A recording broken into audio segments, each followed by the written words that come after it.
Zaragoza acoge este fin de semana la primera edición de Lucha Libro, un duelo de improvisación literaria que celebra sus finales hoy y mañana. Un cuadrilátero, un ordenador y escritores luchadores enmascarados que escriben una historia en tiempo real. El bloqueo y la página en blanco son sus principales enemigos en este particular duelo.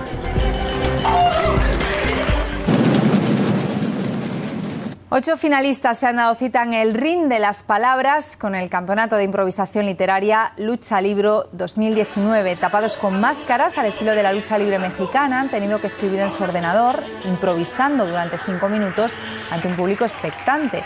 Los ganadores de este singular concurso, que continuará mañana a las 7 de la tarde, recibirán un cinturón y la publicación de un libro a cargo de la editorial Raspabook. ¿Qué no nos ha gustado?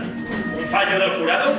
Esta idea viene de Perú, nosotros llevamos varios años intentándola traer, además es un tema de licenciamiento que hemos tenido que comprar los derechos y por fin este año, gracias a la colaboración de Fundación Ibercaja, Ministerio de Cultura, Ayuntamiento de Zaragoza y más colaboradores, bueno, lo hemos podido traer. En España se había celebrado en Valladolid y en Canarias y ahora por fin lo hemos podido traer a Zaragoza. Hace más de una